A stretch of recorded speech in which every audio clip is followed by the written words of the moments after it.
बहुत चाहा सस्ती लोकप्रियता को धरातल दूं, कड़कते मंच पर मैं भी फड़कता चुटकुला चल दूं। ये आजकल सोशल मीडिया ने क्या कर दिया, सबको वायरल कर दिया। एक तो होता है इंसान बड़ा, एक होता है कवि बड़ा, शायर बड़ा। किसी शायर का कि मैं कई बड़े लोगों की नीचाई से वाकिफ हूँ, बहुत मुश्किल है दुनिया में बड़े होकर बड़ा होना। आजकल के ज़माने में ऐसा नहीं हो रहा है कि उर्दू पोएट्री जो है या उर्दू शायरी जो है वो हिंदी शायरी को दबा रहे हैं। आप शायद वो चीज़ें आप देखना नहीं चाहते। डॉक्टर कुमार विश्वास ने कहा, ये उर्दू बज़्म है और मैं तो हिंदी माँ का ज़ाया हूँ। ज़्यादातर शायर जो होते हैं दिल टूटे होते हैं। ये इमोशंस का खेल है सारा। एक शेर है कि मेरे हर शेर पर जो तुमने वाह की तो अच्छा लगा, दर्द मेरा ही था तुम्हें जो अपना लगा तो अच्छा लगा। आप थोड़े बहुत पॉलिटिक्स में भी हो तो मेरा इससे आपसे एक क्वेश्चन है। शायरी जो है वो एक इमोशनल स्टेट है और जो पॉलिटिक्स है वो प्रैक्टिकल स्टेट है, तो दोनों को बैलेंस कैसे करते हो आप? ये आपने बिल्कुल एकदम प्रैक्टिकल सवाल मेरे से पूछ लिया। मेरी जो पॉलिटिकल जो आइडियोलॉजी है वो कहीं ना कहीं महात्मा गांधी से प्रेरित है। अभी जो देश में सिनेरियो चल रहा है हिंदुत्व, तो उसमें आपका क्या विचार है? किसी को अगर हम जबरदस्ती बुलवा रहे हैं कि जय श्री राम बोल, जय श्री राम बोल, तो वो हिंदुत्व नहीं है। हमने राम मंदिर तो बना लिया, पर हमारे लिए जो बड़ा प्रोजेक्ट होना चाहिए वो ये होना चाहिए कि हम देश को ही मंदिर बना दें। ना तेरा है ना मेरा है, ये हिंदुस्तान सबका है, नहीं समझी गई ये बात तो नुकसान सबका है। महात्मा गांधी को इतना मानते हो, उनके भी लास्ट जो सब थे वो हे राम ही थे। लेकिन मैं एक चीज़ बोलना चाहता हूँ कि मान लो आपका दिल टूट गया किसी के चक्कर में, लड़के के चक्कर में हो, लड़की के चक्कर में हो, आपने अपनी ज़िंदगी को बर्बाद नहीं करना। अपने घर वालों को देखो, मम्मी पापा को देखो, अपनी लाइफ सुधारो। किसी को लेके बैठे मत रहो, किसी के लिए दुनिया बैठी नहीं रहती। सिगरेट जलाई और जलाकर तोड़ दी, हमने उसकी यादें भी कुछ ऐसे ही छोड़ दी। हिंदी साहित्य को लेके आपकी क्या आकाशवाणी है? हिंदी साहित्य को लेकर मेरी आकाशवाणी है,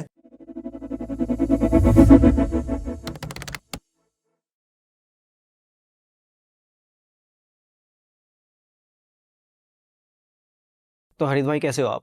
मैं अच्छा हूँ। आप कैसे हैं आकाश भाई? बढ़िया चल रहा है। और कैसा गया आपका कल का शो?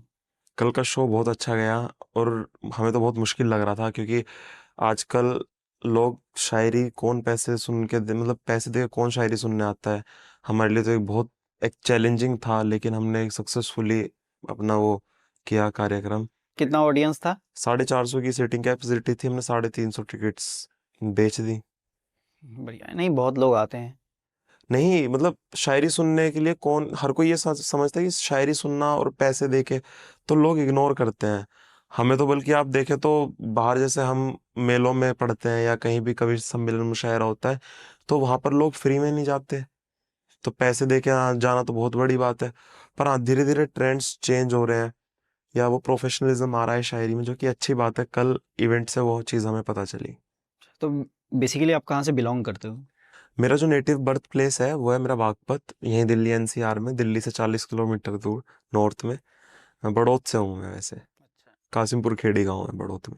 मुझे एक चीज़ पहले सबसे पहले ये पूछना है, आपका नाम है हरित तोमर। जी मुझे हरित नाम मतलब इसका मीनिंग क्या है? मुझे अच्छा लगा ये नाम। जी, मेरा नाम हरित रखा गया। मेरा जो जन्म हुआ वो 2001 में हुआ।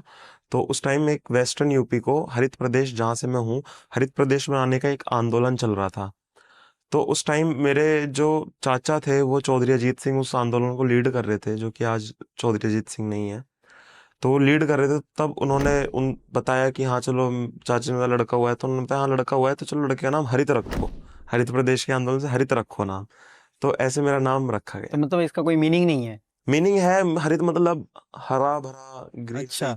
ये बाद में मीनिंग बहुत बाद में पता चला। अब जब मैं निकलता हूँ मंडी हाउस की सड़क के सामने से, वहाँ नेशनल ग्रीन ट्रिब्यूनल, राष्ट्रीय हरित प्राधिकरण, तो मुझे तब पता चला हाँ मेरे नाम का मतलब हरित होता है, ग्रीन होता है। तो आप ये मतलब ये शायरी वगैरह मुशायरे वगैरह में इस लाइन में कैसे आए? मतलब लिखने का शौक था या कुछ मतलब फैमिली बैकग्राउंड कुछ? नहीं, फैमिली बैकग्राउंड तो नहीं, मतलब हाँ ये था कि बोलने का शौक था शुरू से ही, स्कूल टाइम से ही। तो डिबेट्स होती थी या कुछ भी स्पीच कंपटीशन होता था, उसमें हम पार्टिसिपेट करते थे। तो एक बार हुआ यूं कि मदर्स डे का प्रोग्राम था, हमें कॉलेज स्कूल में था कि हमें डुप्लीकेट शायर बनाया गया था सबको। तो हमें एक एक शायर की, बड़े शायर की दो दो लाइनें बोलनी थी। तो मुझे दिया गया मुनव्वर राणा का रोल, कि मुझे वो दो शेर आज भी याद हैं कि इस तरह मेरे गुनाहों को वो धो देती है, माँ बहुत गुस्से में हो तो रो देती है। या बुलंदियों का बड़े से बड़ा निशान छुआ हमने, उठाया गोद में माँ ने तब आसमान छुआ हमने। तो ये 2 शेर थे जो कि मैंने पूरी रात भर याद किए कि मुझे ऐसे ऐसे कल स्कूल में है नकली मतलब मुशायरा है मुझे सुनाने। पर उसमें क्या हुआ, वो टीचर ने मुझे मौका नहीं दिया, मेरी जगह किसी और को उन्होंने ऐड कर दिया। तो वहां मुझे बड़ी वो हुई अपने अंदर ही मनी मन कि बताओ मुझे सिलेक्ट नहीं करा। मैं पूरी रात भर ये सोचता रहा। फिर शाम को मुशायरा हुआ ओरिजिनल वाला हमारे को स्कूल में। तो तब मैंने शायरों को सुना, या तब वहां बस वहां से वो चीज कनेक्ट कर गई, इमोशनल हो गया। फिर मैंने मुनव्वर राना साहब को पहली बार पढ़ा, उनकी पूरी पुस्तक मैंने पढ़ दी, उनके शेर आज भी मुझे एक एक शेर याद है। तो वहां से फिर मैं अपना कुछ लिखने लगा। फिर मुझे सानिध्य प्राप्त हुआ मेरे गुरुदेव देवेंद्र देव मिर्जापुरी जी का। तो फिर उन्होंने बताया ये छंद होता है, ये कविता होती है, ये गजल होती है, ये उन्होंने फिर मुझे मार्गदर्शन दिया। फिर उसके बाद मैं लिखने लग गया। कौन से ईयर की बात है ये? ये है तब तो मैं 10th में था, 2017 में। हाँ मतलब तब हाल मैंने ही की एक बात है। शायर बना था। हाँ हाँ। हाल ही की बात है। हाँ वैसे हमारे पास वरुण आनंद सर आए थे, जी। तो उन्होंने बोला था कि लिखने के लिए बैर में होना जरूरी है। तो ये बात पता है आपको? बैर में या बहर में? बहर में, सॉरी, बहर में होना, हाँ हाँ। ये इसका मतलब होता क्या है? बिल्कुल नहीं, वरुण भाई ने ये बात बहुत सही बोली, क्योंकि साहित्य का जो उद्देश्य है, हम आज जॉन एलिया साहब को पढ़ रहे हैं, हम आज रश्मि रथी को आज तक पढ़ते हैं। वो इसलिए पढ़ते हैं क्योंकि एक शायरी क्या होती है कि इमोशंस का एक रिदम होता है, सिंक्रोनाइजेशन। जैसे आप संगीत को सुने या किशोर कुमार ने जो गाया, या फिर जो भी हो, पोइट्री एकदम जो कनेक्ट करती है, जो इंसान को एक एनर्जी फील कराती है। लेकिन ये ओपन माइक का ये जो ट्रेंड चला, जो फिर और सारे ट्रेंड आए, मुक्त कविता का जो ट्रेंड चला, उसमें मुक्त कविता होनी चाहिए। मुक्त कविता भी वही अच्छी कह सकता है जो छंदबद्ध कहना जानता हो। तो लोगों ने ये सुनना बिना कुछ सुने मुक्त कविता कहनी शुरू कर दी ओपन माइक। हालांकि मैं उसके विरोध में नहीं हूँ, परंतु मैं ये कहना चाहता हूँ तब हमारे युवाओं में वो पोटेंशियल है, तो शॉर्टकट ना अपनाए कि कुछ भी कह देना या थोड़ा उल्टा सीधा अनाप, जैसे भी आपने लेटेंट शो के बारे में देखा होगा। तो मैं चाहता हूँ वो साहित्य को कंट्रीब्यूशन दे, क्योंकि आज वक्त की मांग है। मुझे हमारे बड़े शिव अम्बर जी की पंक्तियां याद आती हैं, जिन्हें मैं फॉलो भी करता हूँ, कि बहुत चाहा सस्ती लोकप्रियता को धरातल दूं, बहुत चाहा सस्ती लोकप्रियता को धरातल दूं, कड़कते मंच पर मैं भी फड़कता चुटकुला चल दूं। तभी दिल से आवाजें आई निराला की, डगर साहित्य की है यज्ञ वेदी यज्ञशाला की, और ककी कंथरी फकीरी ओढ़े हुए समय के रथ को गाओ। तो ये मुझे ये पंक्तियां हैं जो मुझे अट्रैक्ट करती है। और उन भाई ने बहुत सही बोला, हाँ बहर में लिखिए, बहर में लिखने की कोशिश करिए। और ये तो बहुत आसान है लिखना। कैसे बहर में कैसे लिखा जाता है? कोई नया बंदा है जो मतलब मान लो नया, कि आपको, आपने किसी को देख के, हाँ मुनव्वर को देख के आप प्रेरित हुए, कोई आपको देख रहा है, उसको भी उत्साह मिले, तो वो लिखेगा कैसे, शुरू कैसे करेगा? ये आपने बहुत सही पूछा। मैं बताना चाहता हूँ, जो मेरे साथ के भी हैं, मेरे साथी हैं, बहुत सारे गजल की नियम की किताब ले आते हैं, छंद की नियम की किताब ले आते हैं। तो वो ना लाएं। सबसे पहले यूट्यूब पर बहुत सारे शायर या कवि हैं जिन जो बहुत अच्छा गा रहे हैं। जैसे मतलब मुक्तक है या कुछ भी है, तो मुक्तक भी एक गजल का जो लिख रहे हैं, वो मुक्तक से स्टार्ट करें, मुक्तक से शुरू करें। किसी एक धुन को पकड़ ले, अपने दिमाग में बैठा ले, सुबह शाम सोते उठते बैठते वो उस धुन को गुनगुनाते रहे, और फिर उसको गुनगुनाते रहे। फिर तब उसके बाद वो लिखें, या 2 मुक्तक पहले किसी और का लिख ले, फिर उसके बाद लिखने का प्रयास करें। तो उससे क्या है, उससे आप अपने आप बहर में आ जाएंगे, आपको कोई नियम पढ़ने की जरूरत नहीं पड़ेगी। हाँ, अगर आप शुरू में ही नियम पढ़ने लगेंगे तो फिर आप कभी छंदबद्ध नहीं कर पाएंगे। और सबसे बड़ा कारण ये भी मानता हूं मैं मुक्त कविता का, कि जो हमारे विद्वान है, जो शायरी के और जो कविता के विद्वान लोग हैं, वो क्या है, वो युवाओं को इस चक्कर में फंसा देते हैं कि नियम पढ़ो, ये पढ़ो। वो ये आसान तरीका नहीं बताया जो कि सबसे अच्छा है। पहले आप ये धुन कोई रमाओ अपने मन में, फिर उसके बाद आप नियमों पर जाओ। तो आप लिखो ऐसे, उससे बार बार प्रैक्टिस करो, तो खुद वो ट्रैक पे आ जाएगा। एक मुझे 4 पंक्तियां याद आती हैं कि लिखना आसान नहीं होता। वो क्यों नहीं है, वो सुनिए कि अ, अक्षर अक्षर साथ सजाना सबके बस की बात नहीं, अक्षर अक्षर साथ सजाना सबके बस की बात नहीं, हृदय ताल झनकृत कर पाना सबके बस की बात नहीं। भाव तो सभी को मिल जाते हैं लेकिन ये शब्द नहीं जुड़ते, भाव तो सभी को मिल जाते हैं लेकिन शब्द नहीं जुड़ते, और वाणी से अमृत बरसाना सबके बस की बात नहीं। बढ़िया। वैसे जैसे वरुण सर ने बोला था ना, वैर में नहीं लिखा जाता, तो मैंने उनको बोला था मैंने भी बहुत सारे लिखे हुए हैं, मतलब बचपन से लिख रहा हूँ मैं, तो होगा मेरे 4-5 हज़ार कुछ तो कविताएं वगैरह होंगी, शायरी वगैरह होंगी। अच्छा। शायरी तो कि नहीं, कविता की बात कर रहा हूँ मैं। मतलब 2015 तक मैंने तकरीबन 4-5 हज़ार तो लिख दिए थे, अच्छा, वाह। लेकिन बंगाली में है वो। तो उन्होंने जब बोला ना कि बहर में होना चाहिए, तो मैंने उनको कुछ 2-4 सुनाए अपने, 2-4 पढ़ाए, तो वो बोले नहीं एक बहर में नहीं है। तो मैं उसके बाद डिप्रेशन में चला गया था। हाँ, ये तो बताया मैंने आपको। ये मतलब ऐसा लग रहा था कि मेरी सारी कलाकारी खत्म होगी, एक एक पल में खत्म होगी। हाँ, ये डिप्रेशन, क्योंकि हमें हमने हमने क्या पढ़ा है, हमने रविंद्रनाथ टैगोर को पढ़ा हुआ है ना। तो हमारे उधर इतना मतलब ये मुशायरा वगैरह इतना वो नहीं है, कवि सम्मेलन वगैरह है नहीं। हमें पढ़ाया जाता है बचपन से, रविंद्रनाथ टैगोर हमें रटाया जाता है, पढ़ाया जाता है। रविंद्रनाथ टैगोर के बारे में सब कुछ पता है, मैं सब कुछ पढ़ चुका हूँ बचपन से ही। लेकिन जब मुझे वो बात पता चली कि हाँ ऐसा भी कुछ होता है, मैंने उनके मुंह से सुना था पहली बार। तो अच्छा। हाँ, थोड़ा सा मुझे लगा था, धक्का लगा था। लेकिन कोई बात नहीं, सीखने का नाम जिंदगी है, सब कुछ टूट के ही बनता है। हम्म। तो ये तो मैं इसलिए ग्रो कर गया आगे।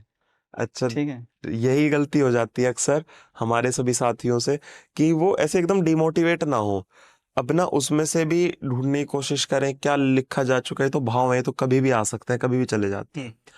तो जैसे आपने रविंद्रनाथ टैगोर जी की बात की, खैर वो तो दुनिया के लिए एक उदाहरण है, विश्व तो कवि है। हाँ, मैं तो उनके सामने ऐसे जैसे सूरज को दिया दिखाने से मैं तो क्या ही टिप्पणी कुछ कर सकता हूँ। पर आप पढ़ेंगे ना तो उनकी रचनाएं जो है उनमें एक अलग रिदम है, पैटर्न है, वो सारी मीटर में है। आप राष्ट्रगान उठा के देखिए, जिसको पूरा हिंदुस्तान गाता आप है। हिंदी में गाओ, पंजाबी में गाओ, किसी हाँ, भी लैंग्वेज में गाओ। बिल्कुल। ये सुंदरता है। हम ये इसलिए आज तक उन्हें पढ़ते हैं। इसलिए यही है कि जैसे लोग लिख रहे हैं वो अनाप शनाप कुछ भी ना लिखें, और जो लिखें वो ऐसा मतलब लिखें कि जैसे आपने बोला कि मैं मुझे लगा बेकार हो गया, तो वैसी किसी कंडीशन कोई दूसरी किसी सामने ना आए। और थोड़ी गाइडेंस की जरूरत है, लोगों के पास गाइडेंस जैसे आपको नहीं पता था, जैसे बहुत सारे लोगों को नहीं पता होता, वही चीज। तो उसकी भी कमी है। तो हम चाहते हैं हमारे इस पॉडकास्ट के माध्यम से नए जो कवि है, नए जो शायर है, उनको पता चले सारी नॉलेज कि कैसे बहर में लिखा जाता है, कैसे तरीके से लिखा जाता है। क्योंकि बिना बहर में लिखे आप मुशायरे में भी नहीं आ सकते। वरुण भाई ने बोली थी मुझे ये बात। बिल्कुल। वरना पीछे वाले जो उस्ताद शायर होते हैं या फिर कवि जो होते हैं, वरिष्ठ कवि, हाँ। वो पीछे आपको इग्नोर, गलती से आप सेटिंग करके आ भी जाओ वहां पे, फिर वो आपको क्या है, पीछे से नकारते रहते हैं। तो वो ज्यादा बड़ा डाउनफॉल होता है। इसलिए आप है ना, ये आजकल सोशल मीडिया ने क्या कर दिया, सबको वायरल कर दिया। कोई कुछ भी लिखे वो वायरल, दो आज आप गाली भी दो तब भी वायरल हो रहा हाँ तब भी वायरल, ऐसे ऐसे क्रिंज कंटेंट वायरल हो रहे हैं। भाई बताओ, जो है मैं नाम नहीं लूंगा। है। आपका ये इंडियाज गॉट टैलेंट जो अभी चल रहा है मामला, हाँ इसके बारे में मतलब क्या राय क्या है आपकी? भाई, सोशल मीडिया एक अच्छा प्लेटफॉर्म है जहाँ से हम अच्छी बातें लोगों को भेज सकते हैं, अच्छी बातें जहाँ से जानी चाहिए। मुझे ये नहीं लगता कि जो इतनी अश्लील जो बात हुई है, मतलब जो इतनी गंदी बात कोई सोच भी कह सकता है। मुझे तो इस बात को सोच के हैरानी है कि मतलब आप कितना दूषित कर रहे हैं, या ये कितना मतलब कहाँ तक ये जहर पहुंच चुका है। आप उस बात का अंदाजा लगाइए ना कि इतने बड़े स्टेज पे बैठ के लोग कैसी कैसी बातें कर रहे हैं, और वो सोशल मीडिया पे वायरल भी हो रही हैं वो चीजें। लेकिन ये एक राष्ट्रीय मुद्दा तो नहीं है। राष्ट्रीय मुद्दा तो और भी हमारे पास बहुत सारे हैं। हम उन उसको छोड़ के इसको अब नहीं सुप्रीम कोर्ट तक पहुंचा दिया है। नहीं, बिल्कुल मैं इस चीज के तो बिल्कुल उसमें हूँ कि राष्ट्रीय मुद्दा नहीं, पर एक बात देखिए ना आप, सोशल मीडिया को आज के टाइम में सबसे ज्यादा यूथ फॉलो करता है। मेरी मम्मी है, उनका कोई सोशल मीडिया अकाउंट नहीं है। आपके पापा, मेरे पापा, उनका सोशल मीडिया ज्यादा नहीं चलाते। वो कौन चलाता है? हम चलाते हैं, हमसे छोटी जनरेशन चलाती है। 9th-10th के बच्चे चलाते हैं। अब क्या उनके माइंड पे क्या इम्पैक्ट पड़ेगा? आगे आने वाली जनरेशन हुआ है, 10 साल में वो बड़ी होंगी, भारत महाशक्ति बन रहा है। तो ये सोचिए ना आप, ये कंटेंट जो आ रहा है सोशल मीडिया पे, उनका माइंड कैसे उस चीज पे रिएक्ट करेगा। नहीं, लेकिन एक चीज देखो इसमें, 18+ करके भी कुछ कंटेंट गाइडेंस होता है ना, 18+ करके। जी। तो जो एक 40 साल का बंदा है या 30 साल का बंदा है, वो तो बच्चों का 18+ से छोटे बच्चों का कंटेंट देखेगा नहीं। वैसे ही एक 18+ जो नहीं है, बच्चे जो छोटे बच्चे हैं, उनको भी वो देखना नहीं चाहिए। अगर ऐसा कोई बच्चे देख रहे तो उसकी ये माँ बाप की गलती है, माता पिता की गलती है। आप ऐसे नहीं ठहरा सकते, क्योंकि बच्चों में क्यूरियोसिटी होती है, जिससे खुद नई नई चीजें तलाश करने की आदत होती है। जैसे स्कूल में वो 10वीं 11वीं में, तो ये चीजें इतनी वायरल हो जाती हैं, जैसे हाँ तूने समय रैना को सुना नहीं, तो ये चीजें ना फैलती हैं। आप ये कंट्रोल नहीं कर सकते, आपके हाथ में मॉरल ट्रैफिकिंग करना, मॉरल चीज़ों को बढ़ावा देना और इमोरल चीज़ों को रोकना, आप या कोई भी इस बात को नकार नहीं सकते, बहुत बड़ी इमोरल नहीं, चीज़। गलती इतने तो बड़े है। जिसको इतने कई लाख करोड़ लोग फॉलो करते हैं, या जिसका एक कुछ कह देना भी इतनी बड़ी बात हो जाती है, इम्पैक्ट इतना बड़ा हमारी जनरेशन पे जाता है, तो उन लोगों को बहुत सोच समझ के बोलना चाहिए, या बहुत सोच समझ के सोशल मीडिया का यूज़ करना चाहिए। ऐसे ही ना, क्योंकि आप ये देखिए ना, आने वाली जो जनरेशन उस पर क्या इम्पैक्ट पड़ेगा, हम आगे आने वाली जनरेशन को क्या देके जा रहे हैं, ये भी तो सोचे ना आप इस चीज को। तो हाँ, बिल्कुल ये मुद्दा होना चाहिए, और भी मुद्दे उठने चाहिए, पर सबसे बेसिक तो फिलहाल ये है ना अभी, कि फोन सबके हाथ में, डेटा इतना सस्ता है, इंडिया में सबसे ज्यादा सस्ता डेटा है, बच्चों के हाथ में फोन है, हर कोई अपनी उम्र बढ़ा के चला रहा है। तो ये जिम्मेदारी जिम्मेदार लोगों की है कि वो कंटेंट जो है वो ऐसा बनाए कि बच्चे भी उसको देख सके, इंजॉय उसको कर सके, ना कि उससे कोई गलत सीख ले। नहीं, बहुत लोग ये भी बोल रहे हैं कि मेन स्ट्रीम माफिया नहीं चाहती कि कोई इंडिविजुअल क्रिएटर आगे बढ़े, और कहीं ना कहीं एक जो ये बिल है, ब्रॉडकास्टिंग बिल है, उसको भी लाना चाहते हैं। अगर वो आ गया तो मतलब डिक्टेटरशिप एक तरफ तरीके से आ जाएगा मीडिया में, जो कोई भी अपना बात नहीं रख सकते। जो इंडिविजुअल, मान लीजिए कोई इंडिविजुअल क्रिएटर है, कोई सरकार के खिलाफ भी या सरकार के पक्ष में भी, या कुछ अपना मत रखना चाहते हैं, वो रख नहीं पाएंगे। मैं उसमें आपको थोड़ा करेक्ट करूंगा, वो ब्रॉडकास्ट बिल जो है वो ओटीटी प्लेटफॉर्म पे सैंक्शंस लगाने के लिए है। नहीं, वो एक तो पहले हो गया, वो तो उसकी बात नहीं अभी तक वो लागू नहीं हुआ है। अभी इसके बारे में होगा। बात करेंगे। हाँ, जो ओपन प्लेटफॉर्म जैसे नेटफ्लिक्स हो गया, अमेजन हो गया, और एक इंडिविजुअल जो क्रिएटर्स हैं, उनको तब तक हाथ में सबके फोन है, हर कोई इंडिविजुअल क्रिएटर है, कोई किसी को कंट्रोल नहीं कर सकता। आप कहीं से भी बैठ के कुछ अपना डाल दीजिए, आप वायरल हो जाएंगे, मैं यहाँ बैठ के अपनी कुछ वीडियो डाल दूं, तो वो चीज़ नहीं है किसी कंट्रोल में। तो माफिया या वो सब, वो मुझे इतना ज़्यादा जानकारी उस चीज़ की है नहीं, लेकिन मैं ये बताना चाहता हूँ कि वो लेटेंट की कंट्रोवर्सी कुछ भी रही, पर लेटेंट में मैं खुद लेटेंट को देखता हूँ कभी कभार, तो थोड़ा लाइट हो जाती हैं चीज़ें।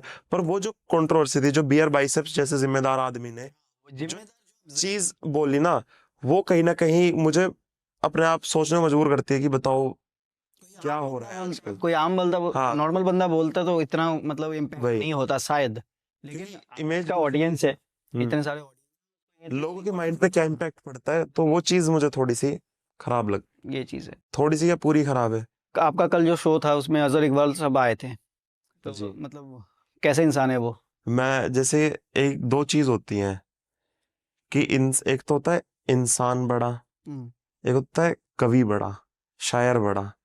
तो अजहर भैया के साथ हम तो खैर बहुत ज़्यादा, बहुत सारी बातें हमारी होती हैं, शुरू से बहुत गाइडेंस भी उनका मिलता है। तो वो जितने बड़े शायर हैं, जितने अच्छे शायर हैं, वो उससे कहीं ज़्यादा अच्छे इंसान भी हैं, जो कि मुझे उनकी बात बहुत अच्छी लगती है। एक शेर था कि किसी शायर का, कि मैं कई बड़े लोगों की नीचाई से वाकिफ हूँ, बहुत मुश्किल है दुनिया में बड़े होकर बड़ा होना। तो मुझे लगता है कि जो अजहर भैया हैं, वो जितने बड़े शायर उतने अच्छे इंसान हैं, जो कि एक बहुत अच्छी बात है हमारे लिए। पर्सनल वो है कि कभी भी हम उनसे कैसी बात होती है या कहीं भी कुछ होता है, तो कभी आज तक उन्होंने मुझे मना नहीं की। बस ये पूछते हैं, हाँ तेरा प्रोग्राम है, ठीक है, मैं वहीं आ जाऊंगा टाइम पे। चाहे कहीं और भी उनका प्रोग्राम होता है, वो कैंसिल कर देते हैं अपने प्रोग्राम, पर मेरे लिए हमेशा वो अवेलेबल रहते तो हमारे यहाँ पे बुला लीजिए। एक एक एक शो उनके साथ भी हो जाएगा हमारा, बिल्कुल, मैं बिल्कुल है ना? पूछता हूँ, बोलता हूँ, फ्री रहते हैं तो वो। और मैं ये, आप हिंदी में शायरी करते हो या पोएट्री जी, वगैरह लिखते हो? अभी मैंने बहुत सारे शायर देखता हूँ, जो भी आजकल इंस्टाग्राम में हर कोई वायरल है, हर हम्म किसी का रील चल रहा है ज़्यादातर, और मैंने देखे भी ज़्यादातर उर्दू शायर है, उर्दू जुबान के शायर, और हिंदी बहुत कम देखे। तो मतलब आजकल के ज़माने में ऐसा नहीं हो रहा है कि उर्दू पोएट्री जो है या ये उर्दू शायरी जो है वो हिंदी शायरी को दबा रहे हैं? नहीं, आपका क्या पॉइंट ऑफ व्यू है? देखिए, ये दबाना तो नहीं मुझे ठीक लगता, दोनों चीज़ें ना पैरेलल चलती हैं। आप शायद वो चीज़ें आप देखना नहीं चाहते, हिंदी की जो ये कमर्शलाइजेशन जो इस पोइट्री में हुआ, जो आज लोगों के घर चल रहे हैं, जैसे आप पुराने शायरों को देखें, पुराने कवियों को देखें, बहुत फेमस फेमस लोग जो फटे हालात में होते थे, कपड़े फटे हुए हैं, पैसे नहीं है, कुछ नहीं है, पर आज के टाइम पे कंडीशन अलग है बिल्कुल। आज के टाइम पे क्या, आज कवि जेट में भी चलता है, आदरणीय डॉक्टर कुमार विश्वास जी, जो कि इस कमर्शलाइजेशन को लेके आए, उनका एक बहुत बड़ा योगदान है, जो मंचों को, हिंदी साहित्य को, हिंद उर्दू साहित्य को रिवाइव करना। ये जो साझा एफर्ट है, इसमें ये नहीं कह सकते आप उर्दू ज़्यादा अच्छा कर रही है, हिंदी दोनों ज़्यादा अच्छा कर रही है। एक हमारे हिंदी के बहुत अच्छे शायर हैं, हिंदी के बहुत अच्छे एक उर्दू शायर हैं हमारे, जिन्होंने ये बात कही, ये शेर है उनका कि अरब से जो आई ज़बां मैं नहीं हूँ, अरब से जो आई ज़बां मैं नहीं हूँ, फ़कत ए ज़बान मुसलमान नहीं हूँ, कोई जाके मेरी उर्दू से इतना कह दे, ये मेरा मकां है, मैं कोई मेहमान नहीं हूँ। डॉक्टर कुमार विश्वास ने कहा, ये उर्दू बज़्म है और मैं तो हिंदी माँ का ज़ाया हूँ। तो दोनों साथ साथ चल रही है। आप हिंदी वाले लोगों को भी देखें तो हिंदी में भी डॉक्टर कुमार विश्वास हो गए, डॉक्टर प्रवीण शुक्ल हो गए, उनका एक बहुत अच्छा है कि कैसे कह दूं कि थक गया हूं मैं, न जाने किस किस का हौसला हूं मैं। डॉक्टर हरिओम पवार हो गए, जो कि जिनका बहुत बड़ा योगदान है इस कमर्शलाइजेशन में। और अगर पुरानी फहरिस्त देखें तो संतोष आनंद हो गए, गोपाल दास नीरज हो गए, तो हिंदी के भी बहुत मशहूर लोग हैं। अभी भी जो है हिंदी के भी बहुत सारे लोग ट्रेंडिंग में हैं या वायरल कर रहे हैं, बहुत सारे कवि हैं, ऐसा नहीं, दोनों अच्छा चल रहा है दोनों का। तो आपने हिंदी में लिखना क्यों चुना, क्योंकि उर्दू क्यों नहीं चुना? Poetry is the spontaneous overflow of powerful feelings. मुझे लगता है जैसे आपने बोला आपने बंगाली में लिखा, तो मेरे दिमाग में वो था कि मैं अपने इमोशंस को कैसे आसानी से कह सकता हूँ। तो वही बात है कि मैं हिंदी में ज़्यादा कन्वीनियंट था, तो मैं हिंदी आसानी से कह सकता हूँ, तो इसलिए मैं हिंदी चुनी। अच्छा, तो मेरा एक बेसिक सा क्वेश्चन है, मतलब किसी का भी होगा नॉर्मल जिसको पता नहीं है, कि मुशायरा वगैरह जो होते हैं ज़्यादातर ये उर्दू जवान वाले शायर जाते हैं, तो उसमें अगर उर्दू जवान वाले शायर जा रहे तो उसमें हिंदी जवान वाले शायर जा सकते हैं कि नहीं, ये दोनों इकट्ठे बिल्कुल दे सकते बिल्कुल हैं कि नहीं? जाते, कल के प्रोग्राम में हम इकट्ठे थे, सब में होता है कवि सम्मेलन, मुशायरा होता है, हम्म। मुशायरा होता है, ये होता है चलता है। क्या है कि आजकल लोग जो ऑर्गेनाइजर्स हैं, हिंदी के जो कवि है वो अमूमन बहुत ज्यादा पैसे लेता है, हिंदी कवि सम्मेलन का बजट बहुत ज्यादा होता है। ओके। इससे उर्दू का अगर कोई कवि सम्मेलन, उर्दू का प्रोग्राम है, उर्दू के प्रोग्राम से 4 या 5 गुना ज्यादा बजट हिंदी के कवि सम्मेलन का होता है। पैसा हिंदी के कवि ज्यादा मांगते हैं, उर्दू के कम में एडजस्टमेंट हो जाती है, जो कि है। अभी धीरे धीरे और चीजें अच्छी हो रही हैं, तो ये चीजें होता है, साथ में जाते हैं, साथ में रहते हैं। ये माँ और मौसी वाला संबंध है, हिंदी और उर्दू का माँ और मौसी वाला संबंध है। आपने लिखना चालू किया था मतलब 2017 से, क्लास 10 वगैरह मुनव्वर आना उससे, तो मेरा एक बेसिक क्वेश्चन है कि ज़्यादातर शायर जो होते हैं दिल टूटे होते हैं, लोग बोलते हैं कि इसने शायरी शुरू करी है, पोएम लिखना चालू किया है, ज़रूर इसका दिल टूटा होगा। हम्म। तो मतलब दिल टूटना ज़रूरी है शायरी लिखने के लिए?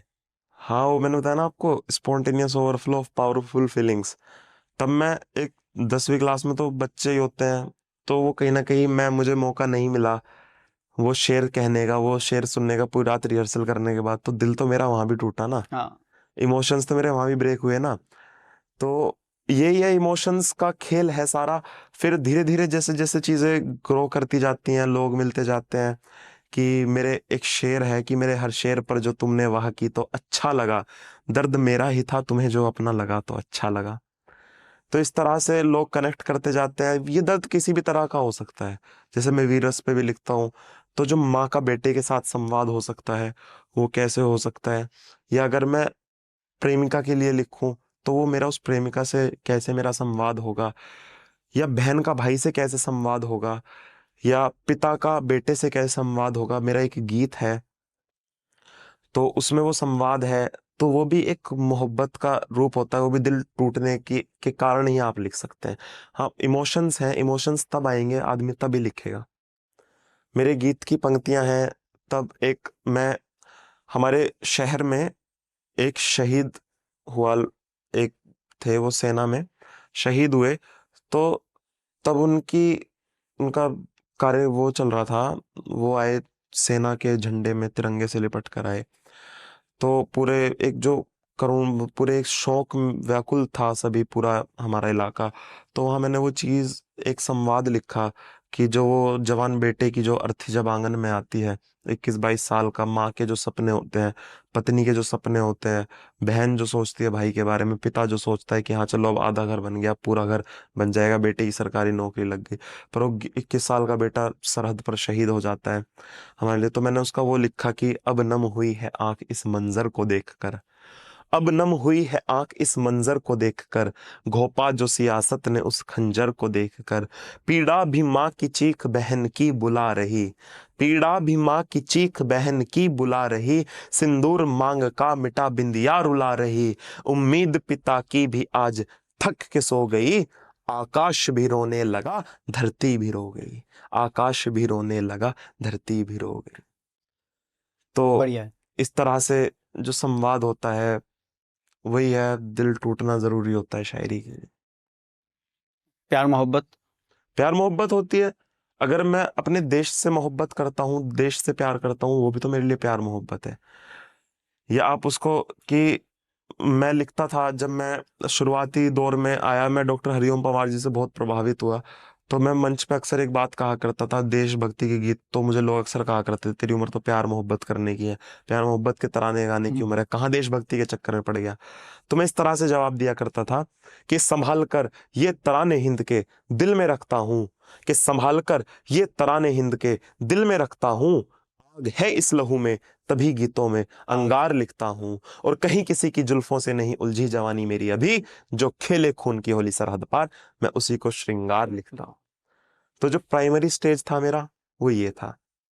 आपके मैंने मतलब सोशल मीडिया में मैंने देखा आप थोड़े बहुत पॉलिटिक्स में भी हो, स्टूडेंट पॉलिटिक्स वगैरह में भी हो, तो मेरा इससे आपसे एक क्वेश्चन है हम्म। कि जो शायर वगैरह होते हैं, जो लिखते वगैरह हैं, शायरी जो है वो एक इमोशनल स्टेट है और जो पॉलिटिक्स है वो प्रैक्टिकल स्टेट है।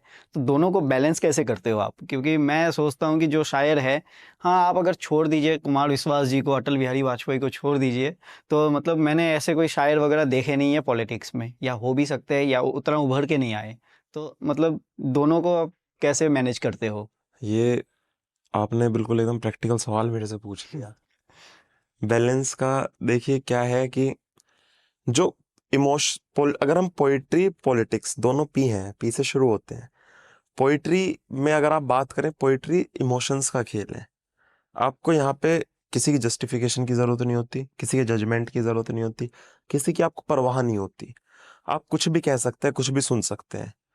पर पॉलिटिक्स, यहाँ आप अपनी कह सुन नहीं सकते, आपको सबकी सुननी पड़ती है, सबकी झेलनी पड़ती है, अपने इमोशंस को दबाना पड़ता है। तो इसलिए पॉलिटिक्स में आपको प्रैक्टिकल होना पड़ता है। अब अगर मैं अपने आप को देखूं दो इंसान के तौर पे, मैं शायर भी हूँ, मैं कवि भी हूँ, मैं नेता भी हूँ। तो दोनों चीज़ों में एक नॉर्थ साउथ पोल की मुझे दूरी सी हाँ। लगती है। वो इसलिए लगती है, मैं मेरा अपना पर्सनल एक्सपीरियंस है, किसी कहा सुना क्या, तब मैं प्योर पॉलिटिकल होता हूँ, तो मुझे राजनीति की बातें करनी होती हैं, तो तब मैं कविता नहीं लिख पाता, कुछ भी नहीं लिख पाता मैं। तो मैं बड़ा परेशान होता हूँ यार, मैं कुछ लिख ही नहीं पा रहा, मैं कुछ लिख ही नहीं। लेकिन तब मैं बाहर होता हूँ, कहीं अपने जोन में होता हूँ, तो मुझे ना अपने आप चीजें दिमाग में बनती चली जाती हैं। तो ये मैंने अपना पर्सनल तजुर्बा, मैंने जो फील किया वो ये है कि राजनीति और पॉलिटिक्स का मतलब पोइट्री और राजनीति में ये अंतर है। लेकिन पॉलिटिक्स से आप दूर नहीं भाग सकते।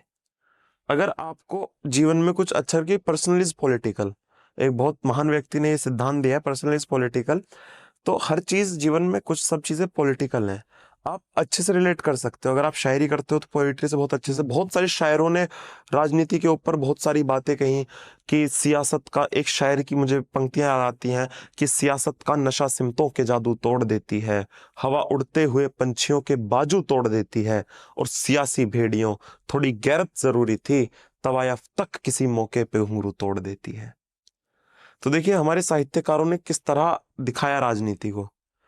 वही कुछ साहित्यकार भी रहे जिन्होंने खुद राजनीति की, जैसे जो खुद साहित्यकार रहे और राजनीति रहे। कवि मैं नहीं कहूंगा, कि कवि एक साहित्य का एक छोटा सा पार्ट है।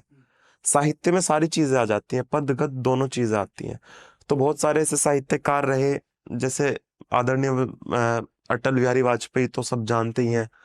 कुमार विश्वास भी राजनीति में रहे, अभी भी बहुत सारे साहित्यकार हैं। मेरी जो पॉलिटिकल जो आइडियोलॉजी है वो कहीं ना कहीं महात्मा गांधी से प्रेरित है। मैंने जो उनके सिद्धांत पढ़े, और मुझे अटल बिहारी वाजपेयी जी की जो पंक्तियां हैं वो याद आती हैं, तब मैं राजघाट जाता हूँ। तो वो एक गूज बम्स का काम करती हैं। अटल बिहारी वाजपेयी जी ने लिखा राजघाट को देखकर कि क्षमा करो बापू हमको, क्षमा करो बापू हमको, वचन भंग के हम अपराधी, क्षमा करो बापू हमको, वचन भंग के हम अपराधी, राजघाट को किया अपावन, मंजिल भूले यात्रा आदि। आपके आप जो भी शायरी वगैरह लिखते हो वो ज़्यादातर मतलब देश को लेके होता है, देश हित में होता है, मैंने ये जितना भी आप देखा। और अभी जो देश में सिनेरियो चल रहा है हिंदुत्व, तो उसमें आपका क्या विचार है, क्या टेक है आपका उसमें? देखिए भाई, हिंदुत्व की अगर खुद बात हम करें तो हिंदुत्व ये नहीं सिखाता कि मैं सुपीरियर, बाकी सब इन्फीरियर। हिंदुत्व का तो जो कोर प्रिंसिपल है, सहिष्णुता, सहनशीलता, वो हमने दुनिया को सिखाई। मेरा इसके ऊपर एक मेरा बहुत अच्छा छंद भी है, जो कि मैं इस बात के बाद अपना पूरा करूंगा, कि भाई हिंदुस्तान को बनाने में सबका हाथ है। ना तेरा है, मुझे आदरणीय उदय प्रताप जी की पंक्तियां आती हैं, ना तेरा है ना मेरा है, ये हिंदुस्तान सबका है। ना तेरा है ना मेरा है, ये हिंदुस्तान सबका है, नहीं समझी गई ये बात तो नुकसान सबका है। तो इसलिए हमें बात समझनी पड़ेगी कि अपना ये जो हिंदुत्व हिंदुत्व करके, जो जय श्री राम लिख के, जो हम किसी की जो कहीं लिंचिंग हो रही है, या कहीं किसी को अगर हम जबरदस्ती बुलवा रहे हैं कि जय श्री राम बोल, जय श्री राम बोल, तो वो हिंदुत्व नहीं है। हिंदुत्व की भावना एक ये है कि अल्लामा इकबाल लिखते हैं कि है राम के नाम पे वजूद हिंदुस्तान को नाज, अहले नजर समझते हैं उसको इमाम हिंद। उन्होंने अपने मन से राम के लिए लिखा, वो हिंदुत्व वो है असली। राम का किरदार वो है, उन्होंने राम को देखा, राम पे खुद लिखा।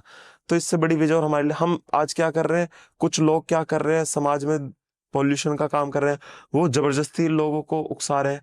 वो चीज मुझे सही नहीं लगती।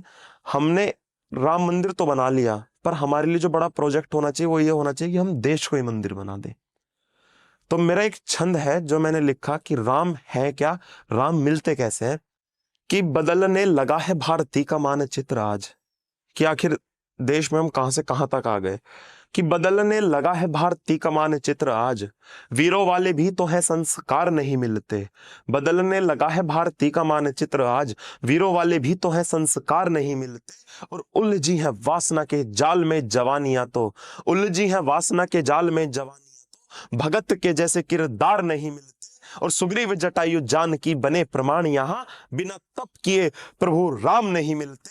और नाम के ही युद्ध यहाँ हमने लड़े हैं सदा, और नाम के ही युद्ध यहाँ हमने लड़े हैं सदा, किंतु यहाँ नाम के विचार नहीं मिलते, किंतु यहाँ नाम के विचार नहीं मिलते।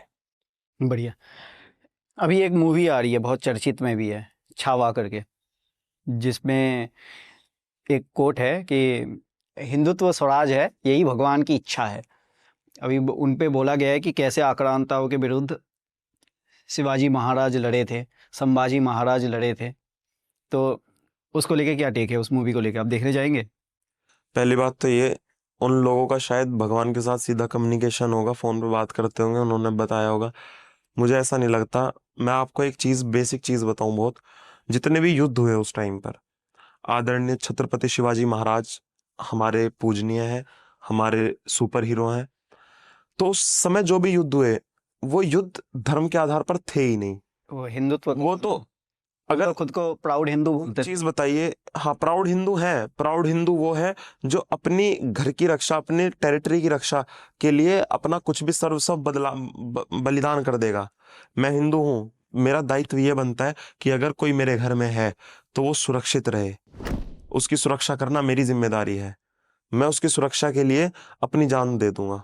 मूवी हिंदुत्व का ये भाव हमें सिखाता है। मूवी को लेके टेक मूवी है? का ये मुझे पता नहीं क्या एजेंडा देश में चलाया जा रहा है, क्या नहीं। हमारे हिंदुत्व का तो ये वो है नहीं मत। हमारा हिंदुत्व तो ये सिखाता है कि आप स्वयं की रक्षा करो, अपने परिवार की रक्षा सबसे पहले करो, आप अपने देश की रक्षा तो करो। वो भी तो वही कर रहे थे, और वो अपने देश को, भारत को हाँ, अपना देश ही वो मानते थे। वो जरूरी नहीं।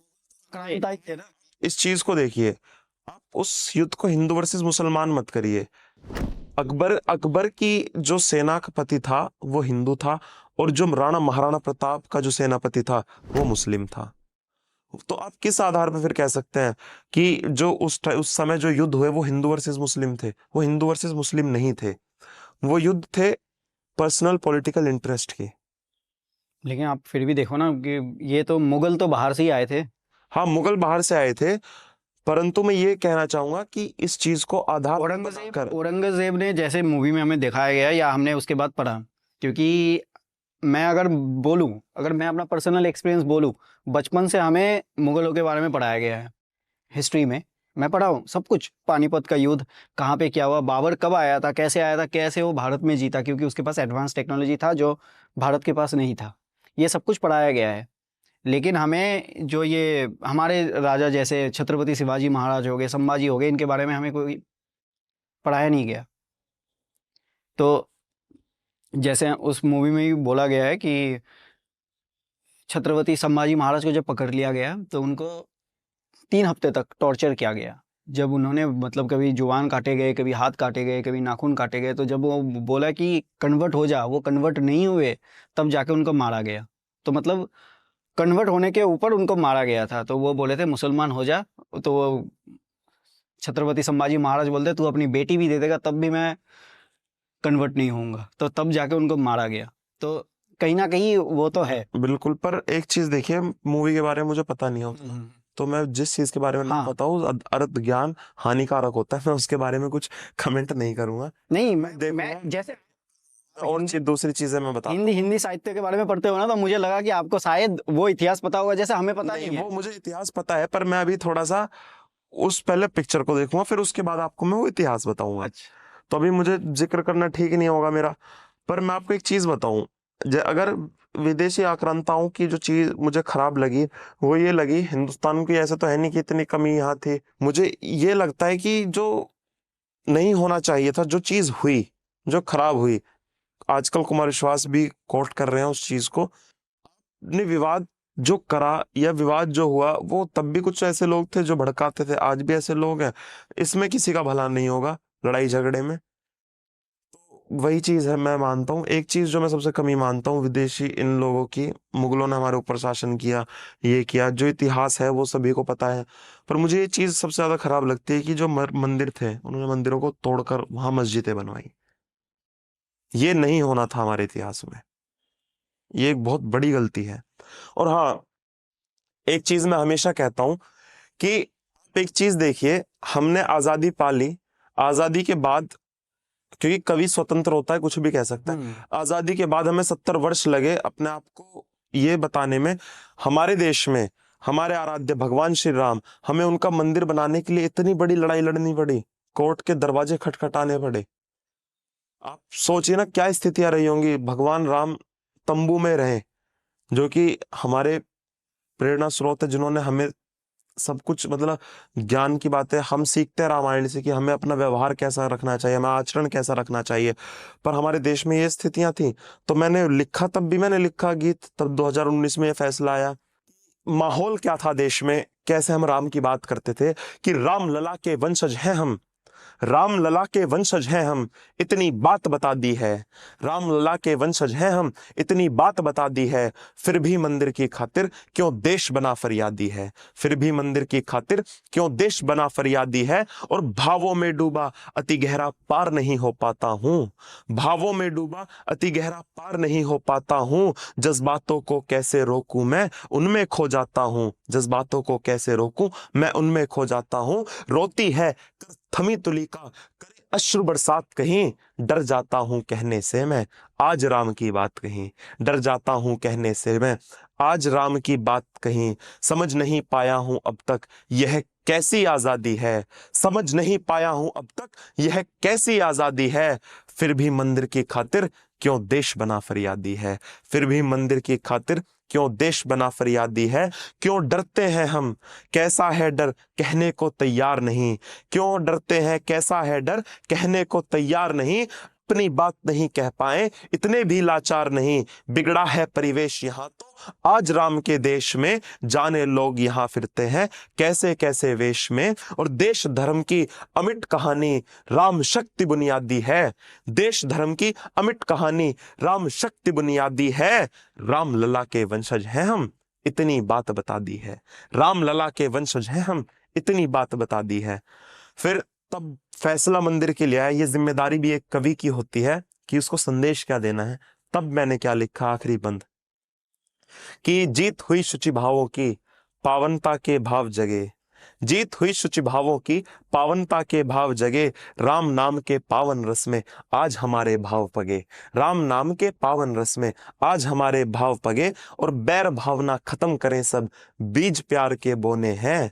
बैर भावना खत्म करें सब, बीज प्यार के बोने हैं। जाना सबको पड़े यहाँ से, हम सब एक खिलौने हैं। जाना सबको पड़े यहाँ से, हम सब एक खिलौने हैं। और आपस के लड़ने भिड़ने में, आपस के लड़ने भिड़ने में अपनी ही बर्बादी है। आपस के लड़ने भिड़ने में अपनी ही बर्बादी है। राम लला के वंशज हैं हम, राम लला के वंशज हैं हम, इतनी बात बता दी है। जय श्री राम। जय श्री राम। तो आपने बहुत बढ़िया लिखा है। तो इस पे मुझे एक काउंटर क्वेश्चन है। आपने स्टार्टिंग में सबसे पहले बोला था, जब मैं हिंदुत्व के बारे में पूछ रहा था, कि हर जगह जाके सब कोई श्री राम लिख देते हैं। हाँ, श्री राम का कहने का तरीका अलग होता है। अब मैं आपको नमस्ते करूं, वो तरीका अलग है। मैं आपको नमस्ते, मैं धमका के नमस्ते करूं, ऑफेंड हो जाएंगे ना उस चीज में। तो एक तरीका होता है कहने का। जय सिया राम हम कहते हैं, जय श्री राम। जय श्री राम कहते हैं, जय श्री राम कहते हैं, राधे राधे कहते हैं। हमारा कहने का तरीका प्यार से है। तो मैं चाहता हूं भगवान राम का नाम सब लेते हैं, राम राम करते हैं सब। हर शुभ काम में राम राम करते हैं। जब मनुष्य आखिरी आता करता है तब राम राम करते हैं। तो उस नाम को अच्छे से लेना। हर कोई अच्छे से ही लेता है, पता नहीं लोगों को क्यों वो बुरा लग जाता है। वैसे आप महात्मा गांधी को इतना मानते हो, उनके भी लास्ट जो शब्द थे वो हे राम ही थे। हाँ बिल्कुल, उनका रघुपति राघव राजा राम, पतित पावन सीताराम, तो वो तो गाते थे, भजन करते थे। तो मैं वही बताना चाहता हूँ, जो राम है हमें अच्छे से समझने की जरूरत है भगवान राम को। आपके मैं रील देख रहा था, तो उसमें से कुछ एक आया था, ये पॉलिटिक्स से थोड़ा हट के बात करते हैं। तो उसमें एक रील आया था जिसमें आप सिगरेट को लेके बात करते थे। तो मतलब क्या उसमें क्या था, सिगरेट और मोहब्बत? मतलब मुझे लग रहा था कि कुछ मोहब्बत, कुछ कुछ तो है, कुछ कहानी है इसमें। अरे देखिए कि मैंने बताया ना, एक फेज होता है, शुरुआत कहाँ से हुई, फिर धीरे धीरे आदमी तब बढ़ता चला जाता है इस चीज में। एक शेर है कि गुजरे हैं इश्क नाम के दोस्ते बुजुर्ग, पर बात तो हम भी इसी सिलसिले में है। तो कहीं ना कहीं एक इंसान के जीवन में वो फेज आता है। जैसे एक लड़की हुआ करती थी स्कूल में या स्कूल टाइम में, तो तब हम बात करना चाहते थे, वो बात नहीं करती थी। वो सबके साथ ही होता था। हाँ, मैंने छंद लिखा उस टाइम की बात को बना करते हुए, कि मैं उसको समझाता था कैसे कि नींद हमने तो लिखी अपनी तुम्हारे नाम, चैन भी तुम्हारे ही तो नाम कर डाला है, हो गया अभाव में तुम्हारे ही तो बुरा हाल, आंखों ने भी आंसुओं को घर से निकाला है। और बेशक गुरूर करो, इतना जरूर करो, बदल दो जो रूप रच डाला है, और याद कर कर पछताओगे तुम ये दिन, आने वाले कल से पड़ेगा तब पाला है। तो मैं उसको समझाता था कि हाँ भाई अब बात कर लेते हैं, ठीक है। वो नहीं करती थी। फिर बाद में अब फोन आया उसका एक दिन कि तू मेरे सपने में आया है ये।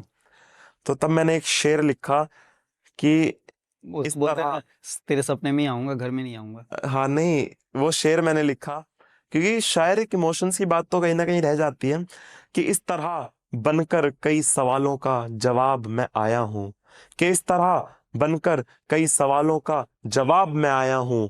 सुना है मैंने, मैं उसके ख्वाब में आया हूँ। सुना है मैंने, मैं उसके ख्वाब में आया हूँ।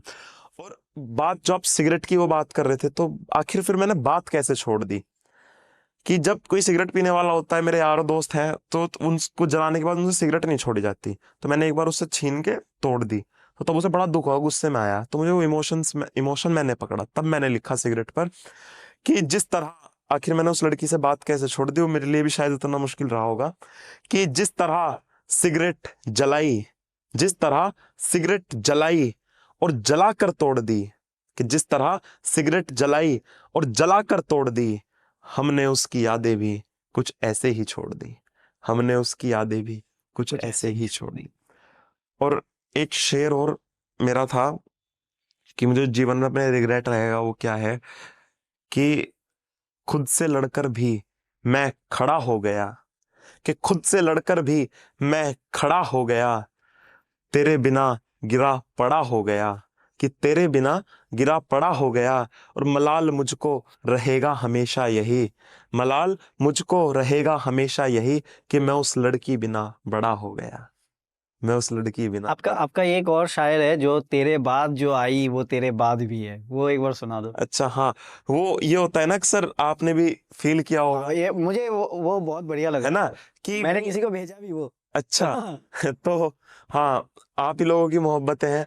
वो अक्सर एक चीज होती है ना, हम एक लड़की से प्यार करते हैं, चाहे वो एक तरफा हो या किसी से भी, ज्यादातर एक तरफा ही होता है। एक तरफा ही होता है लड़कों का। तो मुझे आज तक ये समझ में नहीं आ पाया वो कौन से लड़के होते हैं, कैसे मतलब, जिनको मिल जाता है। हाँ मिल जाती है। तो मेरे संघर्ष के दिनों का भी एक शेर है। जब मैं स्कूल में था तो मैं सोचता था चलो भाई, ड्यू के पीछे, हमारा घर सिविल लाइंस में, तो ड्यू में घूमते थे जाते थे, तो ये लड़के लड़के हाथ पकड़ के बैठे रहते थे। हमें लगा चलो कोई बात नहीं, स्कूल में तो सब ऐसे ही होता है, कॉलेज में जाएंगे कॉलेज में कुछ होगा। कॉलेज में आते हम राजनीति के चक्कर में पड़ गए। तो फिर साहित्य आ गया। हाँ, साहित्य आ गया, राजनीति आ गई। तो राजनीति वाले लड़कों से तो फिर ऐसी ही लड़कियां बात नहीं करती। तो मैंने जो दर्द महसूस किया सभी छात्र नेताओं को, जितना आज जो लोग नेता हैं, मैं उनका दर्द आपको बताना चाहता हूँ। वो खुद नहीं बता पाएंगे क्योंकि बड़े होकर बहुत सारी चीजें बदल जाती हैं आदमी की। तो सभी बड़े लोगों को मेरा ये शेर समर्पित है, ये मुक्तक है समर्पित, जो लोग छात्र राजनीति से निकल के गए, मेन स्ट्रीम पॉलिटिक्स में भी हैं। कॉलेज के दिन हमारे भी यादगार हो जाएं, कॉलेज के दिन हमारे भी यादगार हो जाएं, खिल जाए कली कोई दिन गुलजार हो जाएं। और इस छात्र राजनीति के चक्कर में बुरे फंस गए हम, और इस छात्र राजनीति के चक्कर में बुरे फंस गए हम, मिल जाए कोई सनम सच्चा हमको प्यार हो जाए। तो छात्र राजनीति में क्यों घुसे, प्यार में घुस जाते आप? नहीं, मैं आपको दर्द बता रहा हूँ ना अपना, कि कैसे मतलब हम फिर वहां गए तो जो उम्मीद थी स्कूल में वो फिर बिल्कुल खत्म हो गई। मैं आपने मेरे से वो मेरा शेर पूछा कि जो तेरे बाद आई, बाद, हाँ तेरे वो बाद। हाँ, तो वो कैसे क्रम वो शुरू हुआ। फिर वो होता है ना जीवन में कि एक लड़की के साथ अगर आप रह लेते हो या किसी के साथ अगर आप प्यार में होते हैं, तो फिर उसकी जो कमी है वो कोई पूरी नहीं कर पाता। उसके बाद आप चाहे शादी कर लें या फिर आप किसी और से अगर प्यार करने लगें। तो तब मैंने ये लिखा था कि कभी खाई थी जो कस्में वो अब याद आती हैं, कि कभी खाई थी जो कस्में वो अब याद आती हैं, हमारे वास्ते किसी की फरियाद आती है, हमारे वास्ते किसी की फरियाद आती है। और होगा नहीं तुझे ये अंदाजा हमारा, और होगा नहीं तुझे ये अंदाजा हमारा, कि तेरे बाद जो भी आई वो तेरे बाद आती है, कि तेरे बाद जो भी आई वो तेरे बाद आती है। सिंपल सा वर्ड है लेकिन जो समझ जाएगा ना, मीनिंग बहुत गहरा है जी कि कोई भी आए हाँ, जो, लेकिन तेरे बाद ही तो आएगा, तू पहली है तो पहली होगी। बिल्कुल, यही शायरी का मतलब है कि चीजों को ऐसा क्यों होता है? मतलब जो भी मैं देखता हूँ शायर वगैरह एक ही को लेके, मतलब एक ही इश्क हुआ, मोहब्बत हुआ, दिल टूटा एक जन से ही, उसको लेके बैठ जाते हैं कहीं, वही कहीं और जो शायर नहीं होते इंडिविजुअल जो होते हैं, वो 3 4 5 6 7 8 9 10 चला जाता है। ऐसा क्यों हुआ? उनको मिल जाते हैं, हमें क्यों नहीं मिलता? हम क्या लेके बैठ जाते हैं? आपने मेरा शेर रिलेट करा, जो तेरे बाद आई वो तेरे बाद आती है, हाँ। तो आपने किया ना। तो शायरों का काम क्या है, लोगों के जनरल दर्द को, दर्द उन भी लोग उन्हें भी होता है, मैं उन्हीं के लिए ये शेर लिखा। तो देखिए, जैसे कि कोई प्यार में अगर होता है जनरल, अब मैंने क्या उसका दर्द लिख दिया, उसका दर्द है, कह मैं रहा हूँ, इसलिए वो मेरे से कनेक्ट कर पाता है। रिलेट हो जाता है। क्योंकि आपने भी कभी रहे होंगे या कभी कोई लड़की भी रहती है, लड़की भी रिलेट कर पाती है, हाँ, कि वो पहले वाली बात नहीं है। लड़का भी सोचता है हाँ पहले वाली मजबूरी में है, चलो है साथ में ठीक है, पर वो वाली बात नहीं आ रही। तब मैंने ये शेर लिखा था।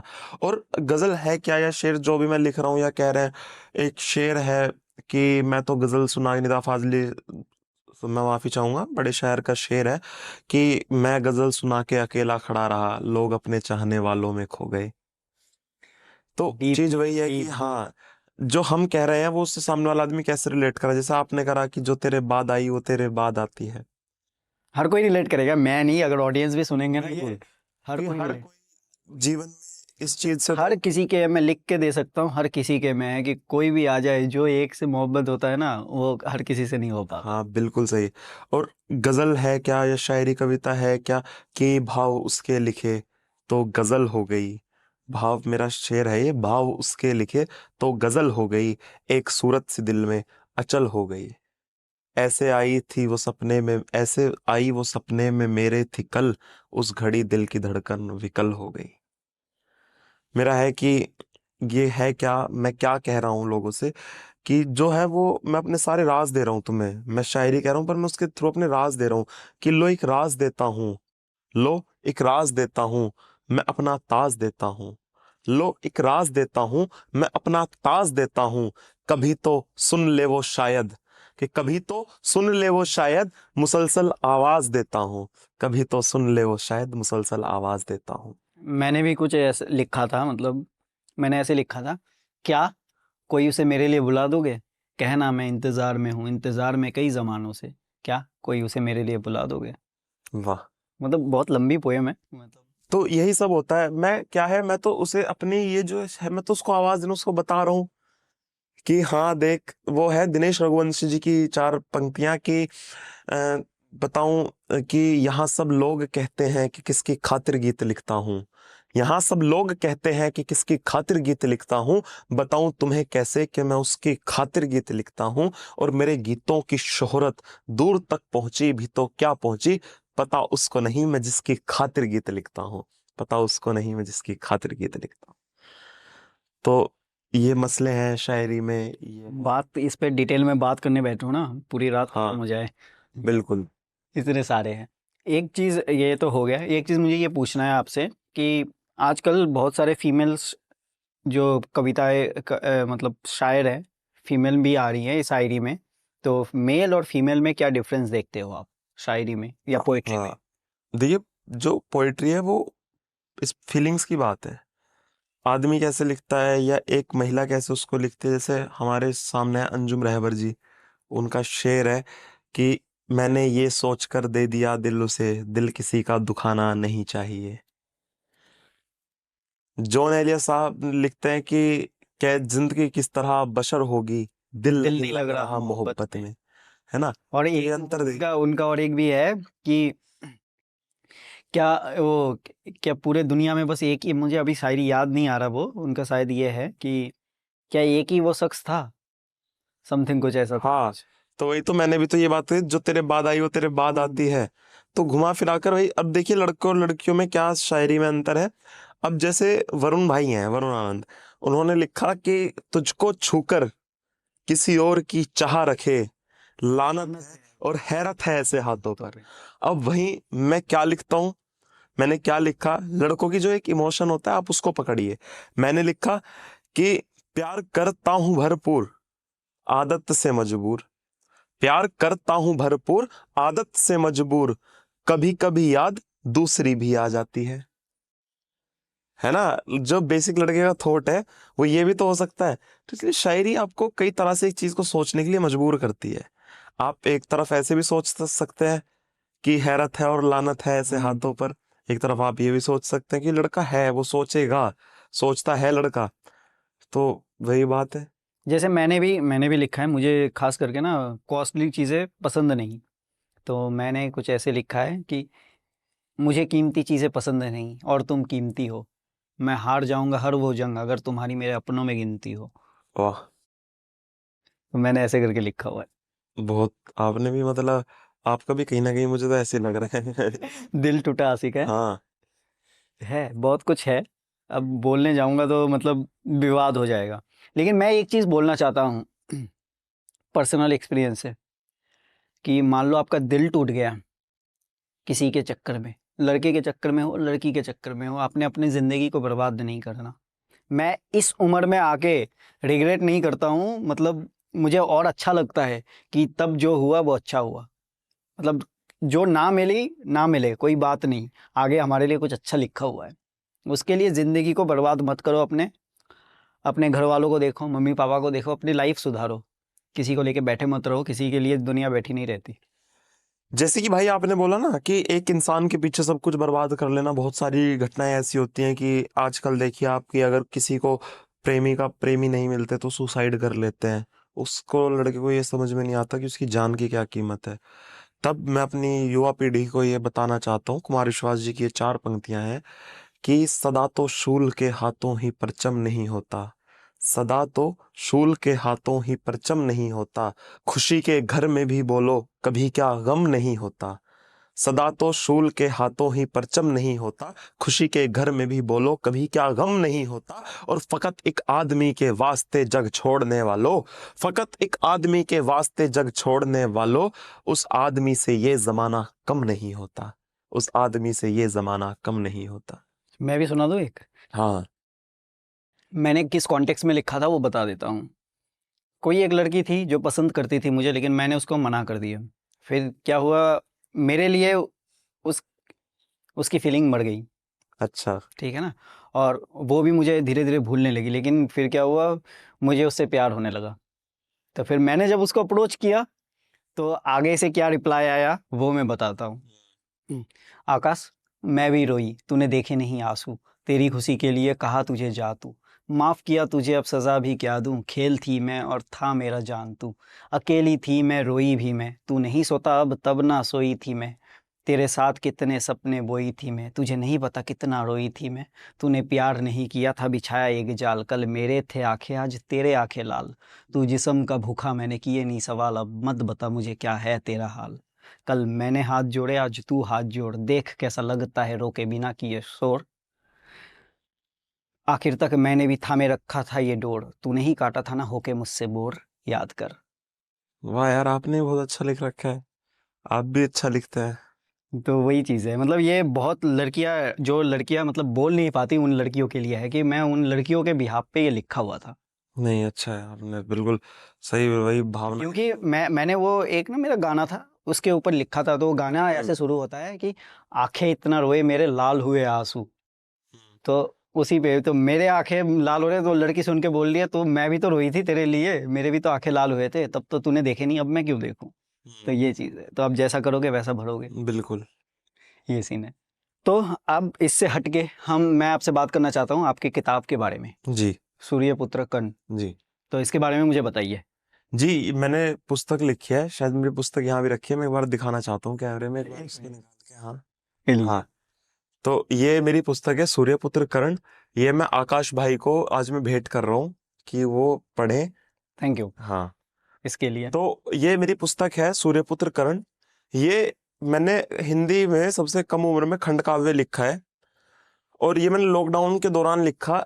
इसमें छंदबद्ध रचनाएं हैं कर्ण के जीवन के, कर्ण के व्यक्तित्व के ऊपर ये रचना है। इसमें आप सभी लोग पढ़ें, और फ्लिपकार्ट पर भी अवेलेबल है। तो आप सभी को एक रोमांच पैदा करेगी ये किताब आपके मन में, और एक आपको मोटिवेशन देगी। एक किस्सा है इसमें किताब के, छोटा सा एक 4-5 छंद मैं किताब के सुनाना चाहता हूँ आपको।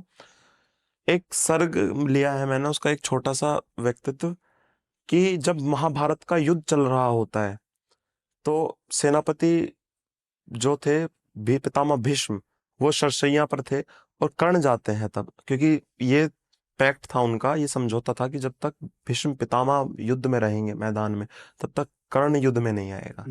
लेकिन जब पितामह भीष्म 13वें दिन शरशैया पर थे, उस दिन कर्ण को सेनापति बनाया गया कि हाँ अब कल से आप युद्ध लड़ेंगे। तो ये बात सुनकर कुंती बड़ी परेशान हुई, माता कुंती। उसे लगा कि अब तो भाई भाई को मारेगा, कैसा दृश्य होगा रणभूमि में। तो माता कुंती रात के अंधेरे में जाती हैं कर्ण के पास, उससे रिक्वेस्ट करती हैं कि सच बता देती हैं कि तेरे भाई हैं तो अपने भाई को कैसे मारेगा। तो कर्ण जो जवाब देता है वहां से, क्योंकि आप सभी लोगों ने महाभारत देखी होगी। उन्होंने बोला था कि आपके 5 पुत्र जिंदा रहे। हाँ, आपने पकड़ ली मेरी बात। अब ये कविता वहां से शुरू होती है, वो छंद कि है 5 आपके पुत्र सुनो, है 5 आपके पुत्र सुनो, निश्चित ही बात यही होगी, है 5 आपके पुत्र सुनो, निश्चित ही बात यही होगी, मैं रहूं रहे चाहे अर्जुन, मैं रहूं रहे चाहे अर्जुन, गिनती में कमी नहीं होगी, और तृणीर सुशोभित बाणों की रण में ले जाना निश्चित है, सर्ग 4 हटा लूंगा उनसे, पर एक चलाना निश्चित है सत्य वचन माधव का, कुरुभूमि रण भीषण होगा, कांपेगी धरती हिले गगन जब कर्ण पार्थ का रण होगा, कांपेगी धरती हिले गगन जब कर्ण पार्थ का रण होगा, और यह युद्ध न कोई साधारण, अब पुण्य पाप का रण होगा, जब धर्म अधर्म खड़े होंगे, आपस में रण भीषण होगा, आपस में रण भीषण होगा। बहुत बढ़िया बोला आपने। बाकी कर्ण के जिंदगी से अगर किसी को कुछ सीखना है तो ये चीज़ सीखना, वो इतना बड़ा वीर योद्धा था, उसको छल से मारा गया, क्यों? क्योंकि द्रौपदी का जब वस्त्रहरण हो रहा था, उसने चुपचाप सहा, वो देखा। तो आज के ज़माने में भी जो कुछ हो रहा है सोसाइटी में, कोई अगर देख के रह रहा है, चुपचाप रह जाता है, तो बिल्कुल याद रखना तुम्हारे साथ भी कर्ण जैसा असर होगा। तो आगे बढ़ो, कुछ अगर तुमको बुराई दिखे ज़माने में तो उसके खिलाफ बोलो, आवाज़ उठाओ। मैं इतना ही बोलूँगा, नहीं तो कर्ण की जो रचना है, यसर की जो किताब है, वो आप पढ़ सकते हो। वैसे मैंने इस किताब में सुना है कि कोई 4 लाइनें बहुत ज़्यादा, मतलब लोगों ने बहुत प्यार दिया उसको, तो वो कौन से 4 लाइनें थी? एक बार बताइए आप। हाँ बिल्कुल। दरअसल कविता का काम होता है बहुत कम शब्दों में अपनी बहुत बड़ी बात कह यस। देना। तो इसमें छंद एक लिखा गया, 4 पंक्तियां हैं कि पूरे कर्ण का व्यक्तित्व क्या है, पूरे महाभारत में कर्ण का क्या किरदार रहा। वो 4 पंक्तियां हैं कि कुंती सुत होकर भी प्रण में, कुंती सुत होकर भी प्रण में अपने पथ का पाथे रहा, कुंती सुत होकर भी प्रण में अपने पथ का पाथे रहा। सब कुछ था जान गया लेकिन, सब कुछ था जान गया लेकिन मरते दम तक राधे रहा। सब कुछ था जान गया लेकिन मरते दम तक राधे राधे रहा। रहा। तो ये वो 4 पंक्तियां हैं। तो सर, हमारा ये जो पॉडकास्ट है, इसका नाम है आकाशवाणी। तो मैं आपसे एक छोटा सा सवाल पूछना चाहता हूँ, आपको हिंदी साहित्य को लेके आपकी क्या आकाशवाणी है? मेरी हिंदी साहित्य को लेकर मेरी आकाशवाणी है कि हिंदी साहित्य का वक्त है। जिस तरह से हमने कल कार्यक्रम भी किया, लोग पैसे दे के अगर कविता को सुनने आ रहे हैं, तो मेरी आकाशवाणी तो यही होगी कि आगे हमारा भविष्य बहुत उज्जवल है हिंदी साहित्य का। और आपको आकाशवाणी इस पॉडकास्ट में आके कैसा लगा? मुझे यहाँ के बहुत अच्छा लगा। जिस तरह से आपने स्टूडियो बनाया हुआ है, मुझे बहुत अच्छा लगा। और मैं चाहूँगा कि सभी लोग पेज को फॉलो करें, सब्सक्राइब करें और अपने सभी कमेंट्स करें। और आप इस पॉडकास्ट में किसको रिकमेंड करना चाहोगे? मैं इस पॉडकास्ट में सभी लोगों को, मतलब जो है आना चाह, जो जिनकी मुझे लगता है लोग बात सुने, जो अनकहे हैं आज भी, जो बहुत अच्छी अच्छी बातें कह रहे हैं लेकिन लोगों तक नहीं पहुंच पा रहे, मैं उन सभी ऐसे लोगों को सजेस्ट करूंगा वो आकाशवाणी में आए। और मेरे लिए ये भी एक आकाशवाणी है कि वो जल्दी आएंगे और अपनी वाणी रखें। हाँ। आपको कैसा लगा ये पॉडकास्ट? नीचे कमेंट करो, लाइक करो, शेयर करो, सब्सक्राइब करो, और जाके हरित तोमर सर के इंस्टाग्राम को भी फॉलो करो, उनके भी कंटेंट देखो, कविता पढ़ो, और इस बुक को फ्लिपकार्ट से आप खरीद सकते हो। तो चलिए दोस्तों, मिलते हैं अगले एपिसोड में अगले नए गेस्ट के साथ। तब तक के लिए बाय, धन्यवाद।